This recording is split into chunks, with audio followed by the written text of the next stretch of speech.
मदन मोहन, इस नाम को सुनते ही हृदय में आनंद का प्रवाह होता है। भगवान श्री कृष्ण जब इस धरती पर आए तब उन्होंने अनंत लीलाएं की जो भक्तों को लुभाती है। पर क्या आप जानते हैं, यह लीलाएं उनके इस पृथ्वी से जाने के बाद भी बंद नहीं हुई। आज की जो कहानी हम आपको दिखाने जा रहे हैं उसको देखकर आप सबके मन मोह लिए जाएंगे, क्योंकि यह कहानी है हमारे प्यारे मदन मोहन की। तो आइए देखते हैं मदन मोहन, हृदयों के राजकुमार।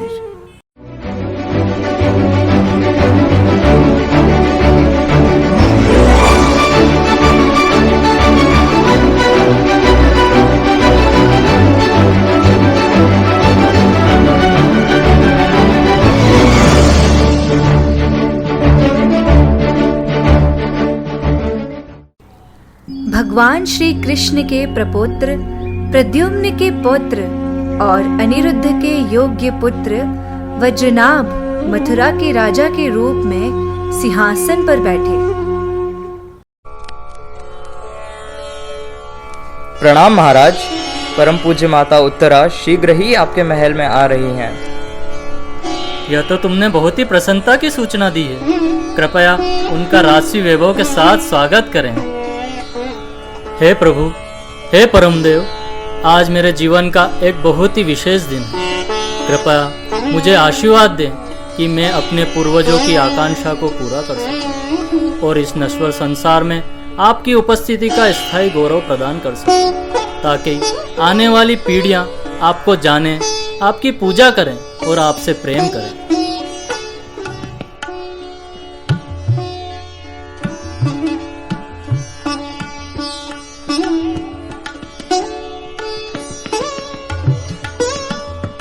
प्रणाम माताश्री।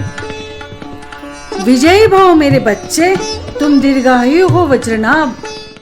माता, मुझे इस मथुरा मंडल क्षेत्र के 84 कोसों का राजा बनाया गया है, जो आध्यात्मिक दुनिया से अलग नहीं है। इस क्षेत्र में भगवान कृष्ण के पवित्र पद चिन्हों और दिव्य लीलाओं के छापे हैं। लेकिन माँ, समय का यह नियम है कि समय के साथ लोगों की स्मृति नष्ट हो जाती है। माँ, मुझे डर है कि श्री कृष्ण की लीलाओं का यह आभूषण भी नष्ट न हो जाए। स्थलियां शीघ्र ही विस्मृत हो जाएंगी और इस पृथ्वी से अदृश्य हो जाएंगी। यह तो तुमने सत्य कहा मेरे पुत्र। इसलिए माता, मैंने वास्तुकारों में सर्वश्रेष्ठ विश्वकर्मा की सहायता से हमारे भगवान के 3 सुंदर रूप तैयार किए हैं। मैं चाहता हूँ कि आप उनकी स्थापना से पहले उनको देखकर बताएं कि वे विग्रह भगवान कृष्ण के जैसे दिखते हैं या नहीं। हे माँ, आपकी आंखों ने हमारे भगवान को देखा है और आप ही एकमात्र जीवित व्यक्ति इस धरती पर हैं जिन्होंने इस दुनिया में श्री कृष्ण को अपने प्रकट लीलाओं के दौरान देखा है। मुझे तुम पर गर्व है मेरे पुत्र। मेरा हृदय भगवान के रूपों को देखने की उत्सुकता से धड़क रहा है। कृपया मुझे उन विग्रह को दिखाओ।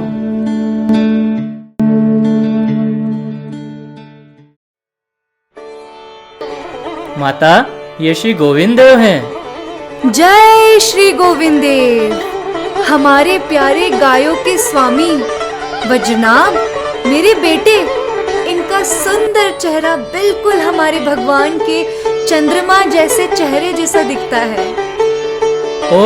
और ये गोपीनाथ देव हैं। आहा, गोपियों के स्वामी। हे गोपीनाथ, इनकी छाती बिल्कुल हमारे भगवान की छाती जैसी दिखती है। जय गोपीनाथ। और माता, ये कामदेव को भी मोहने वाले श्री मदन मोहन हैं। मदन मोहन, मदन मोहन, जरा देखो, जरा उनके चरण कमलों को देखो मेरे बच्चे। वे बिल्कुल श्री कृष्ण के समान हैं। वे चरण कमल जो उनके सभी भक्तों के परम आश्रय हैं।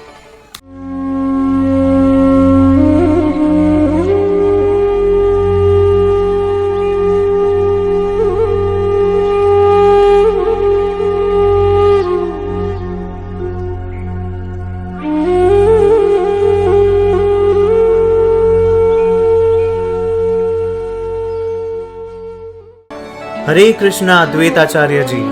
हरे कृष्ण। जय मदन गोपाल, जय मदन गोपाल। जय। अद्वैत आचार्य जी, आपकी पूजा की विधि इतनी सरल और सुगम है, फिर भी हमारे मदन मोहन इतने खुश दिखाई दे रहे हैं और उनका श्रीमुख इतना तेजवान। काश मैं उनकी बेहतर सेवा कर पाता। अब उनके पास ब्रज की कड़ी गर्मियों और कठोर सर्दियों से बचने के लिए केवल यह बरगद का पेड़ ही है। आप जैसे महान वैष्णव की इच्छा को भगवान कैसे नकार सकते हैं। मुझे विश्वास है कि आने वाले भविष्य में हमारे प्रिय मदन मोहन के लिए एक सुंदर मंदिर बनेगा। लेकिन आचार्य जी, मेरे मन में हमेशा से यह प्रश्न था कि आपको मदन मोहन का यह विग्रह कैसे प्राप्त हुआ। लगभग 4500 वर्ष पूर्व कृष्ण के परपोते वज्रनाभ ने ब्रज में 250 से अधिक विग्रहों की स्थापना की थी। हमारे मदन मोहन का यह विग्रह उन प्रमुख विग्रहों में से एक है। हालांकि बाद के वर्षों में जब विदेशी आक्रमणकारियों ने हमला किया तो उन्होंने ब्रज में सब कुछ बेरहमी से नष्ट कर दिया। जान बचाने के लिए भागते समय पुजारियों को, देवताओं को जमीन के नीचे छिपाना पड़ा। उन विश्वासघाती दिनों को कोई कभी नहीं भूल सकता। लेकिन मुझे अभी भी वह सबसे धन्य दिन याद है जब मैं ब्रज के जंगलों से गुजर रहा था। वहां इतनी गर्मी थी कि मैं बहुत ज्यादा थक गया था। इतनी थकान मुझे पहले कभी नहीं हुई और इसीलिए मुझे इस बरगद के पेड़ की ठंडी छाया के नीचे आश्रय लेना पड़ा। और आप जानते हैं, भगवान ने यहीं जमीन से चमत्कारिक रूप से अपनी उपस्थिति प्रकट की। सच में? इसी बरगद के पेड़ के नीचे? हाँ, मैंने इस स्थान की सावधानी पूर्वक खुदाई की और अचानक मुझे मदन मोहन की यह सुंदर मूर्ति मिली। जय। लेकिन अब मुझे ब्रज छोड़कर अपने स्वामी श्री चैतन्य महाप्रभु की सेवा में नवद्वीप लौटना है। इसलिए अब मैं इस विग्रह को मथुरा के अपने भक्त शिष्य पुरुषोत्तम चौबे को सौंप रहा हूं। चौबे जी के भाग्य का तो कोई अनुमान ही नहीं लगा सकता।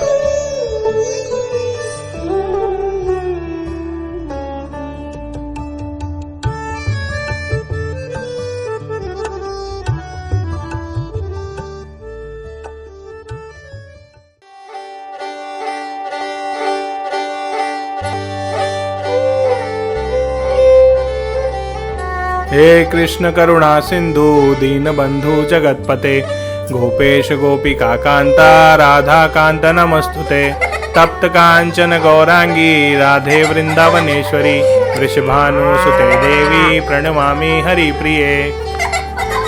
तबड़क तबड़क चल मेरे घोड़े, देखो दुश्मन कैसे दौड़े।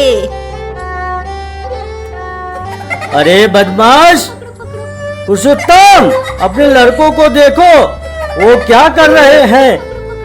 अब तुम घोड़ा बनोगे और मैं तुम पर सवार होऊंगा।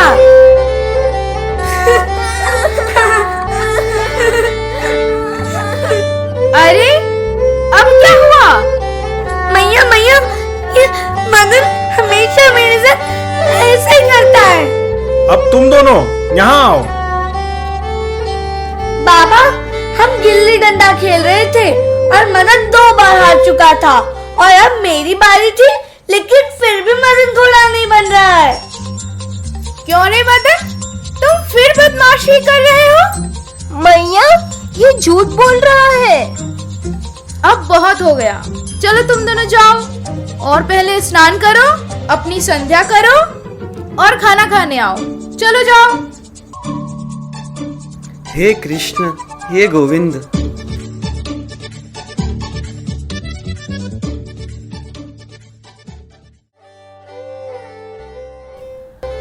वृंदाय तुलसी देव्याय प्रियाय केशवस्य च विष्णु भक्ति प्रदे देवी सत्यवत्ये नमो नमः। कहो पुत्री, बताओ तुम्हें किस वरदान की इच्छा है? चल हट मदन, जा यहाँ से।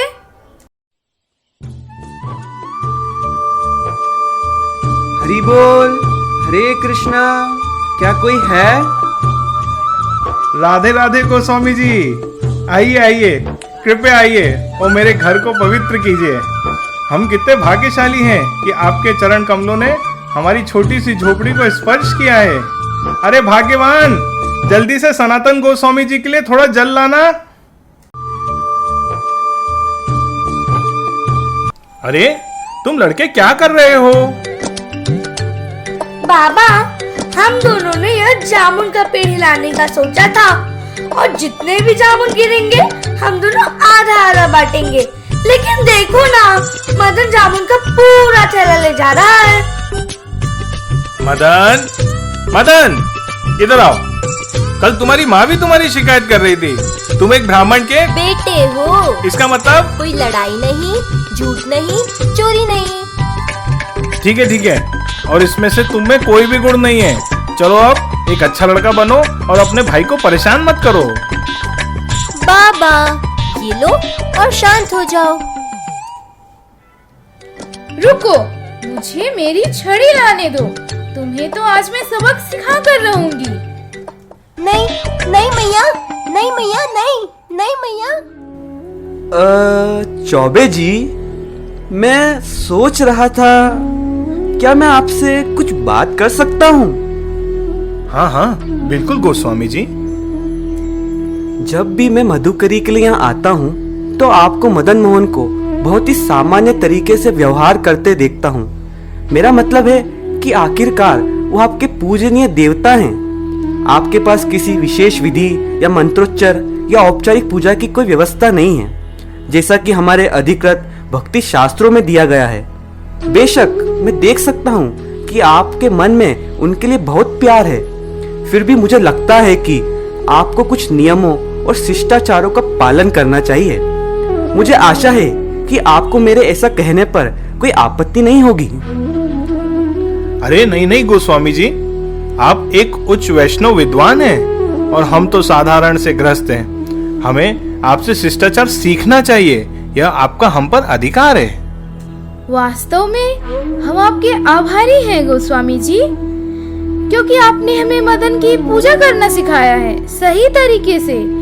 अब से हम और अधिक सावधान रहेंगे गोस्वामी जी।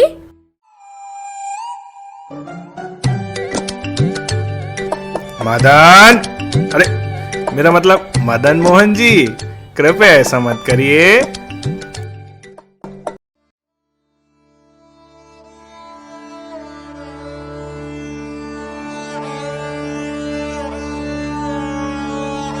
पुरुषोत्तम जी, कृपया कृपया मैंने जो कहा उसके लिए मुझे क्षमा करें। अरे अरे अरे अरे, आप ये क्या कर रहे हैं गोस्वामी जी? कृपया मुझे माफ करें। मैं आपके शुद्ध भाव और मधुर सेवा को समझ नहीं पाया। कल भगवान मेरे सपने में आए थे और उन्होंने कहा, सनातन, पुरुषोत्तम चौबे मेरे बहुत प्रिय भक्त हैं। वे वात्सल्य भाव से मेरी पूजा करते हैं। मुझे अपने बच्चे के रूप में मानते हुए मैं उनकी पूजा और अनौपचारिक व्यवहार से बहुत खुश था, लेकिन आपने उन्हें नियम और कानून सिखाकर चौबे परिवार के साथ मेरे रिश्ते को खराब कर दिया और मैं इस बदलाव से खुश नहीं हूँ। मैं मदन मोहन के साथ आपके रिश्ते की आत्मीयता को समझ ही नहीं पाया। कृपया मुझे माफ कर दीजिए चौबे जी। नहीं नहीं गोस्वामी जी, आपने मुझे अर्चन विधि का सही ज्ञान दिया है। दरअसल कल मदन मोहन मेरे भी स्वप्न में आए थे। ओह, और मुझसे कह रहे थे कि अब वो आपकी प्रेममयी सेवा का स्वाद लेना चाहते हैं। संभवतः मदन मोहन भी दुखी था, इसलिए उसने आपसे यह कहलवाया। तो इसलिए हम आपकी बात मान रहे हैं। कृपया आप इन्हें स्वीकार कर लीजिए। नहीं मैया, नहीं बाबा, कृपया इन्हें अपने साथ ले जाइए। मैया नहीं, नहीं मदन, नहीं, मत जाओ। मैं देख सकता हूँ कि मदन मोहन आपके जीवन और प्राण है। आपका परिवार उनकी बहुत अच्छी तरह से सेवा करता है। जहाँ तक मेरी बात है, मेरे पास तो रहने का कोई निश्चित स्थान ही नहीं है। अपने सीमित संसाधनों के साथ मुझे संदेह है कि मैं उनकी देखभाल कैसे कर पाऊंगा। मदन मत जाओ, मदन मत जाओ।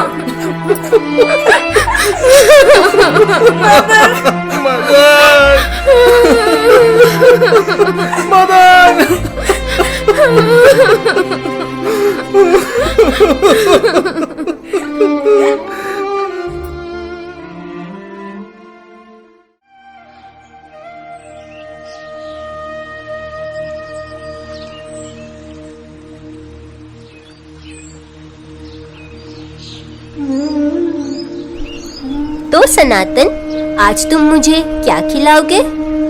मेरे प्रभु, हमेशा की तरह मधुकरी से प्राप्त गेहूं के आटे से बनी कुछ बाटी और यमुना जल।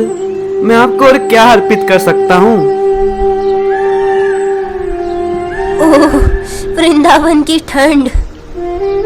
ओह, कृपया ये कंबल ले लीजिए मेरे प्रभु। सनातन, क्या मैं आपसे कुछ पूछ सकता हूँ? हाँ मेरे प्रभु। मैं प्रतिदिन आपकी सरल बाटियों का आनंद लेता हूँ, जो आप मेरे लिए बहुत प्यार से बनाते हैं। लेकिन क्या मेरे प्रभु? इसमें थोड़ा नमक मिल सकता है?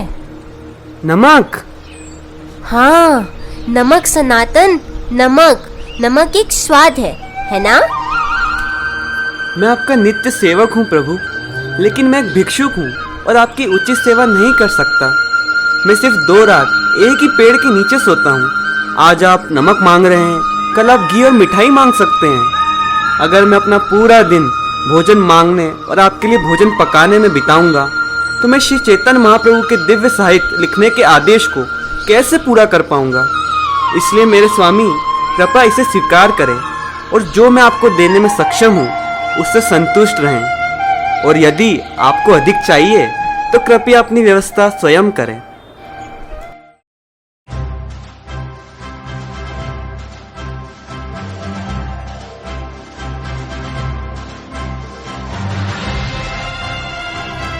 तो हम आगरा से कितनी दूर हैं अब? जिस तरह से चीजें दिख रही हैं, हमें अगले 3-4 घंटों में आगरा में होना चाहिए कपूर साहब। हमें बाजार खुलने से पहले आगरा पहुंच जाना चाहिए। और खरीदार वैसे भी अपनी साप्ताहिक खरीदारी के लिए आते होंगे। जैसे एक सुंदर लड़की बहुत अधिक सुंदर लगती है जब वह कुछ अच्छी साड़ियों और सुंदर गहनों से सजी होती है, उसी तरह जब हम सामान को अच्छी तरह से और आकर्षक रूप से प्रदर्शित करेंगे तो वे बहुत अधिक कीमत प्राप्त करेंगे। हा हा हा। क्या हुआ? क्या हुआ? ओह नहीं, ऐसा लग रहा है कि मेरा सबसे बुरा डर सच हो गया है। हमारी नाव कठोर चट्टानों के बीच रेत में फंस गई है कपूर साहब। हे भगवान, फंस गए। हे भगवान, हम मुल्तान से इतना महंगा सामान लेकर आ रहे हैं। अब हम सब कुछ नष्ट होने का जोखिम नहीं उठा सकते। हमें कोई रास्ता निकालना होगा। बहुत बड़ा नुकसान होगा। चलो चलो जल्दी करो।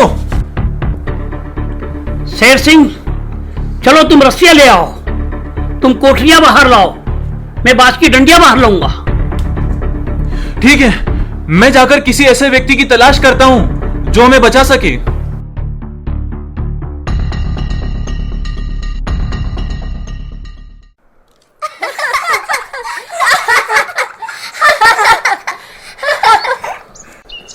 अरे अरे अरे बच्चों, यहां आओ। मेरी नाव फंस गई है। मुझे आपकी मदद चाहिए। हम तो बच्चे हैं, हम आपकी क्या मदद कर सकते हैं? हम कुछ नहीं कर सकते। तो फिर इस सुनसान इलाके में मेरी मदद कौन कर सकता है? यह वृंदावन है, डरो मत। मैं किसी को जानता हूँ जो आपकी मदद कर सकता है। कौन है जो मेरी मदद कर सकता है? वहाँ द्वादश आदित्य टीले के ऊपर सनातन गोस्वामी नामक एक महान मुनि रहते हैं। आप उनके पास क्यों नहीं जाते?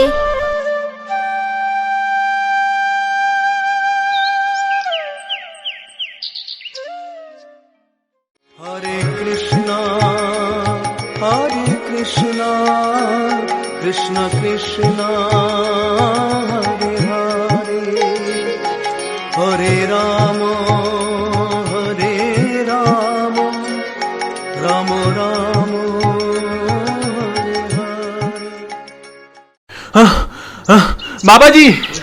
बाबा जी, मैं मुल्तान से कृष्णदास कपूर हूँ।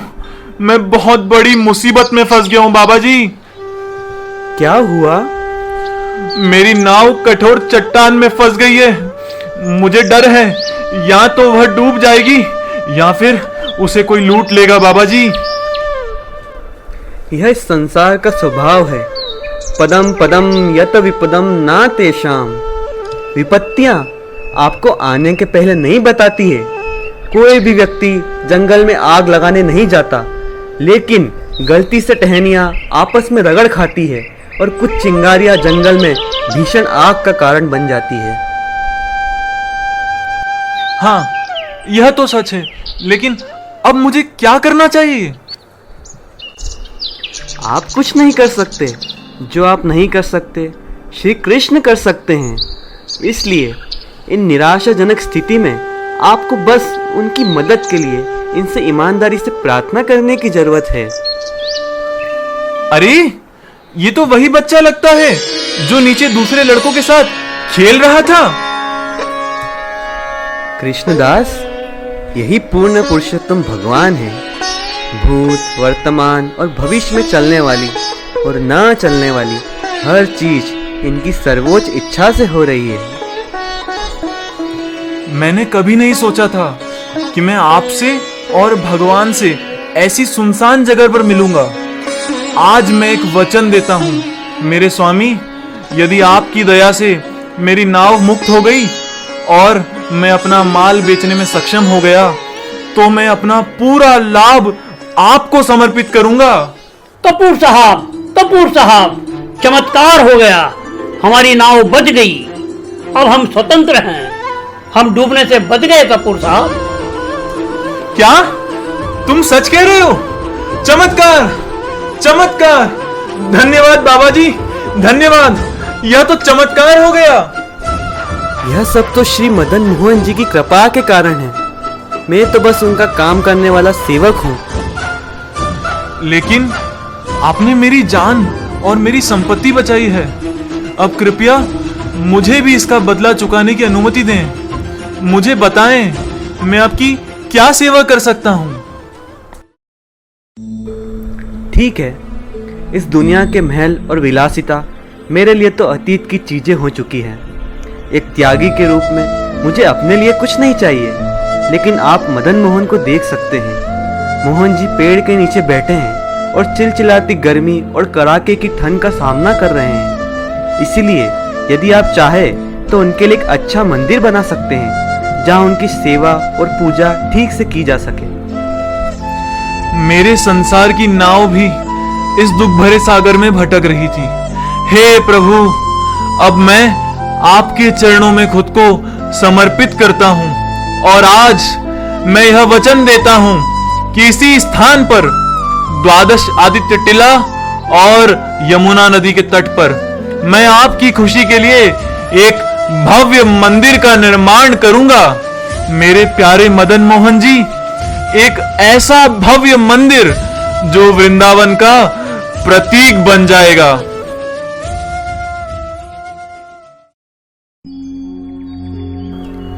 और इसी तरह वृंदावन के सबसे प्रसिद्ध और भव्य मंदिर का निर्माण हुआ, जो आज तक श्रद्धालुओं और भक्तों के मन को लुभाता है।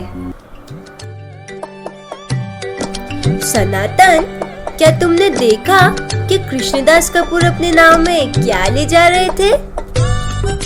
प्रभु, यह सब आपकी नमक के लिए व्यवस्था थी? क्या आपका मतलब है कि आपने सचमुच उनकी नाव से नमक निकाला था? हे प्रभु, आप और आपकी लीलाएं सभी अचिंत्य हैं। सन 1670 की दहशत भारत का कोई भी वासी नहीं भूल सकता, जब औरंगजेब के अत्याचारों ने हर हिंदू मंदिरों को नष्ट कर दिया। जब औरंगजेब ने वृंदावन में स्थित 6 प्रमुख मंदिरों पर हमला करने की कोशिश की, तब वृंदावन वासी पूरे बचाव के साथ श्री गोविंद देव, गोपीनाथ और मदन मोहन को जयपुर के राजा के संरक्षण में ले गए। राजस्थान के महान राजपूत राजाओं ने मिलकर इस जंग का सामना किया और तीनों विग्रहों को संरक्षित रखा।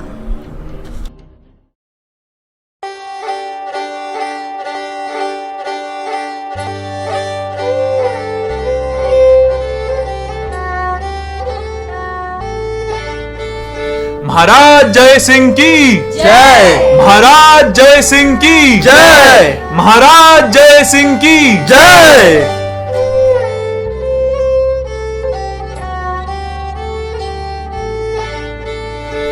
महाराज जय सिंह की जय। महाराज जय सिंह की जय। महाराज जय सिंह की जय।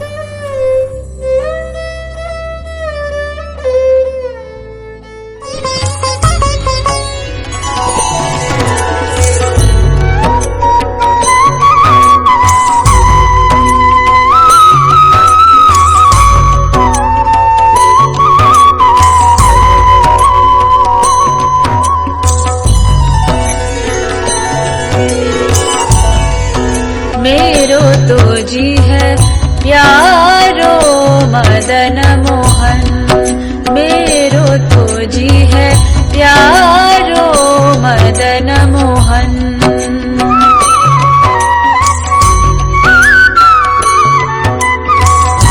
भावत मोहे तिहारो मुखड़ो, चंचल नयन त्रिभुवन, मेरो तो है प्यारो मदन मोहन, मेरो तो जी है प्यारो मदन मोहन। महारानी देखिए हमारी पुत्री कैसे अपने भजन में खोई हुई है।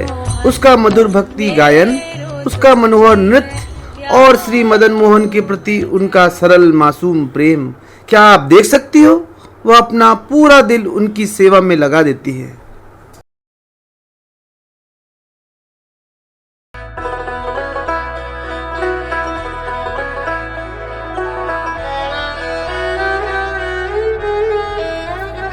राणा जी, जितने वर्षों से मैं आपको जानती हूँ, मैंने आपके उदार और दानशील स्वभाव को देखा है। गरीब और जरूरतमंदों की मदद करते और ब्राह्मणों को गाय, साग सब्जियाँ, जवाहरात, जमीन दान करते। वह हाथ जो कुशलता से तलवार घुमाते हैं, गरीबों को खाना खिलाने से कभी नहीं थकते। और जितने वर्षों से मैं आपको जानता हूँ रानी सा, मैं देख सकता हूँ जब आप बुद्धिमत्ता पूर्वक ऐसे गूढ़ शब्द बोलती हो तो कुछ बहुत ही महत्वपूर्ण बात कहना चाहती हो। हाँ राणा जी, और अब समय आ गया है कि उन्हीं हाथों से आपका सबसे कठिन दान का कार्य संपन्न किया जाए। और वह क्या है? कन्यादान राणा जी। कन्यादान? हाँ राणा जी, आपके हृदय के सबसे प्रिय टुकड़े का एक योग्य और उपयुक्त युवा राजकुमार के प्रति प्रेम पूर्वक दान। हो, मैं चाहता हूँ कि यह कोमलता कभी 16 साल की न हो और हमारी सुंदर बेटी का यह सुगंधित फूल हमेशा हमारे जीवन के बगीचे में बना रहे। महाराज, कृपया अपनी भावनाओं पर काबू रखें। दरअसल कल जब मैंने उन्हें अपने हाथों से बनाई गई भगवान के लिए मिठाई की थालियां ले जाते देखा तो मैं सोच रहा था कि यह दुर्लभ हीरा किसकी अंगूठी में सही बैठेगा। मैं भी सोचती आ रही हूँ कि वे कौन भाग्यशाली राजकुमार होगा जिसे ऐसी पतिव्रता पत्नी मिलेगी। रानी सा, तुम्हें यह सुनकर खुशी होगी कि कुछ समय पहले हमारे चुंडावत जी ने मुझे सूचना दी कि करौली के राज पुरोहित महाराज गोपाल सिंह जी की ओर से विवाह का प्रस्ताव लेकर आए हैं। सचमुच ये बहुत शुभ समाचार है। ये सुनकर मुझे बहुत खुशी हुई राणा जी, बहुत खुशी हुई। मैंने सुना है महाराज गोपाल सिंह युद्ध में भी शूरवीर हैं और वैष्णव धर्म के प्रति भी समर्पित हैं। यह सब मदन मोहन देव की हमारे परिवार पर कृपा है। अब हम रूप कुंवर से पूछते हैं कि वह इस प्रस्ताव के बारे में क्या सोचती है। खम्मा घणी पिताजी। घनी खम्मा। कृपया मेरे मदन मोहन के चरण कमलों से यह महाप्रसाद मिठाई और तुलसी ग्रहण करें। अरे मुझे तो लगा कि मदन मोहन हमारे हैं। आप राजा हैं पिताजी, और आपको अपनी प्रजा के बारे में सोचना पड़ता है, लेकिन मेरे लिए तो वे ही मेरे प्राण हैं। मैं उनके बिना या उनकी सेवा के बिना जीने की कल्पना भी नहीं कर सकती। लेकिन जल्दी ही तुम्हारी शादी हो जाएगी पुत्री, और विवाह के बाद तुम्हारा पति ही तुम्हारा स्वामी और मालिक होगा, और तुम्हें उसी अनन्य भक्ति से उसकी सेवा करनी होगी जैसे तुम मदन मोहन की सेवा करती हो। दरअसल करौली के महाराज ने अपने बेटे गोपाल सिंह जी के लिए तुम्हारा हाथ मांगा है। मुझे कितना डर था रानी माँ कि यह क्षण एक दिन जरूर आएगा।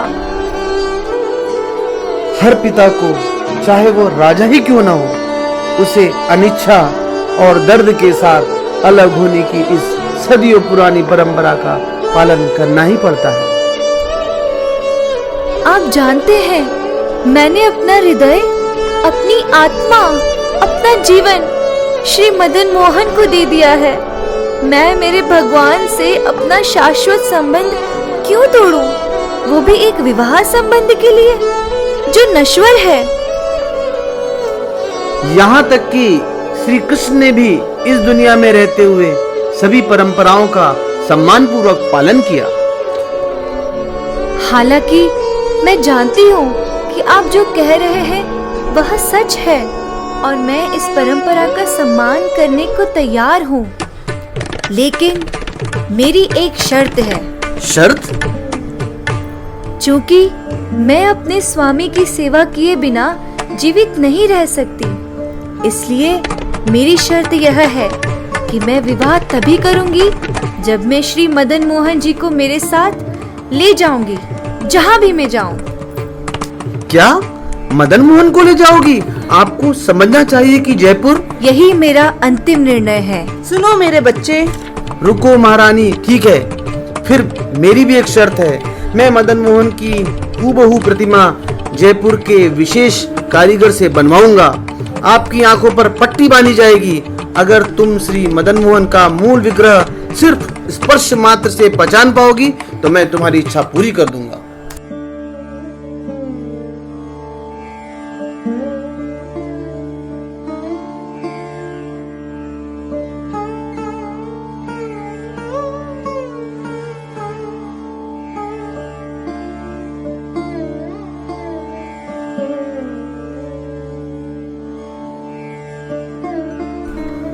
हे मदन मोहन, आप मुझे किस तरह की परीक्षा से गुजार रहे हैं? कृपया कृपया आप मुझे बचाइए।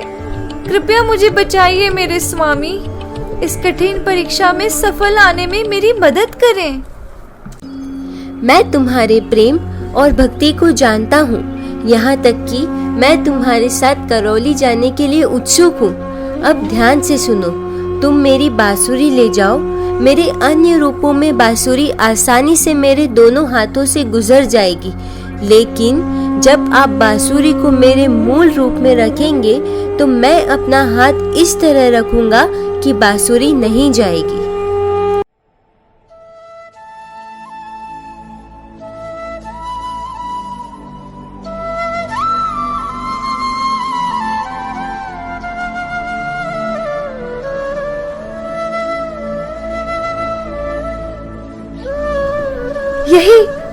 यही है मेरे प्राण धन, यही है मेरे मदन मोहन, यही है। जय रूप कुंवर, तुम्हारा प्रेम विजयी है। मैं तुम्हारी भक्ति से अभिभूत हूँ और बड़े गर्व के साथ मैं मदन मोहन को तुम्हारे साथ करौली ले जाने की इच्छा को बरकरार रखूंगा।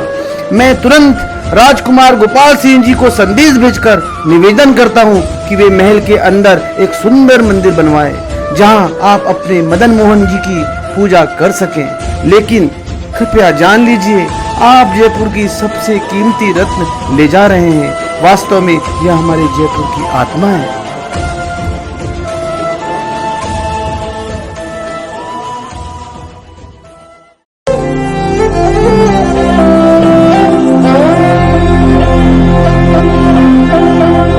केसरिया बाल में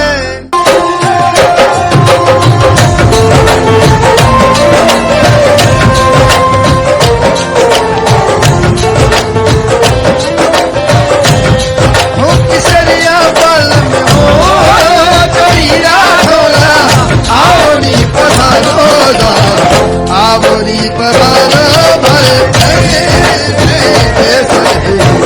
आवनी पधारो भरे दे, हो केसरिया बाल में हो तो हीरा ढोला, आवनी पधारो, आवनी पधारो भरे दे,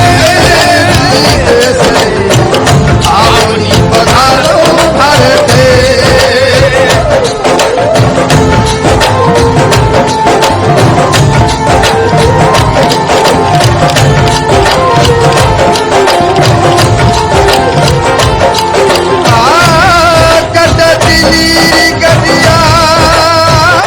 हे कामदेव की जादूगर मदन मोहन जी, इस खुशी के अवसर पर मैं आपकी खुशी के लिए 1 लाख स्वर्ण मुद्राएं अर्पित करना चाहता हूँ। आप मुझसे किस प्रकार की सेवा चाहते हैं, कृपया बताएं। मेरे प्यारे राजा, मेरे लिए बहुत से स्वादिष्ट भोग बनाओ। कचौरी, जलेबी, दूध से बनी मिठाइयाँ ले आओ और फिर मेरा प्रसाद सभी भक्तों में खूब बांटो। इससे मुझे बहुत खुशी होगी। जैसी आपकी इच्छा मेरे स्वामी, जैसी आपकी इच्छा। महाशुक्ल तृतीया के इस पावन दिन पर हमारे प्रिय मदन मोहन जी के स्वागत में एक भव्य उत्सव मनाएं। चटोरे भगवान की जय। कान्हा भोग लगाऊं, गोपियां चवरे डुलावा पे, जो भी तारे मन में आवे, ताने बोली जिमावा। मोहन तन काई काई भावे, बोलो काई भोग लगावा, काई थन माखन मिश्री भावे, केसरियो दूध बनावा। मोहन तन काई काई भावे, बोलो काई भोग लगावा, काई थन माखन मिश्री भावे, केसरियो दूध बनावा।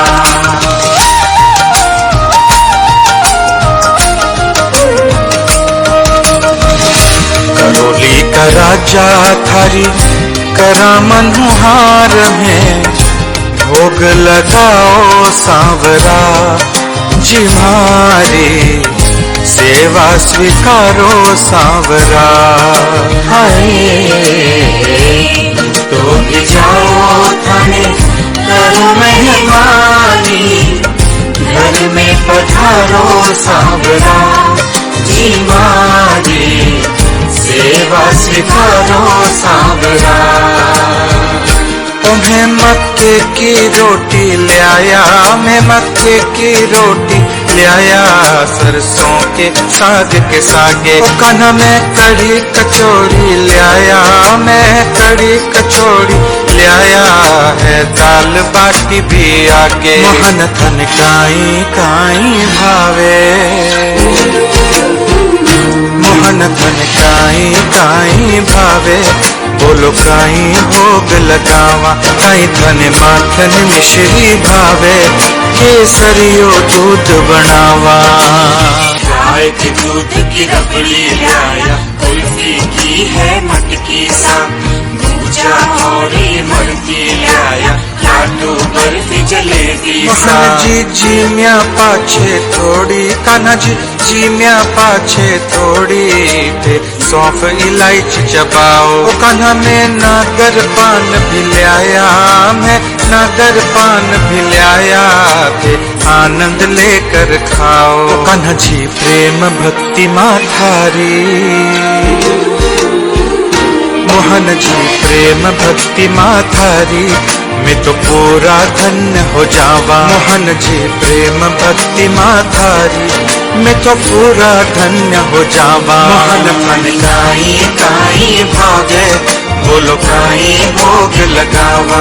काई धन माखन मिश्री भागे, केसरियो दूध बनावा। मोहन धन काई काई भागे, बोलो काई भोग लगावा। काई धन माखन मिश्री भावे, केसरियो दूध बनावा। और इसी तरह हमारे प्यारे मदन मोहन जी का मूल विग्रह करौली में है और आज भी भक्त और साधु उनके दर्शन के लिए वहां जाते हैं। परम पूज्य भक्तिचारू स्वामी महाराज ने 2005 में उज्जैन में इस्कॉन मंदिर का निर्माण किया और यहाँ पर भी कृपावश उन्होंने श्री श्री राधा मदन मोहन के विग्रह की स्थापना की, जिनके दर्शन मात्र से भक्त अपने हृदय में आनंद का भाव महसूस करते हैं। हमारे दर्शन के लिए, हमारे लाभ के लिए श्री श्री राधा मदन मोहन को उज्जैन में लाने के लिए हम उनके बहुत ही आभारी हैं। परम पूज्य भक्ति चारू स्वामी गुरु महाराज की जय।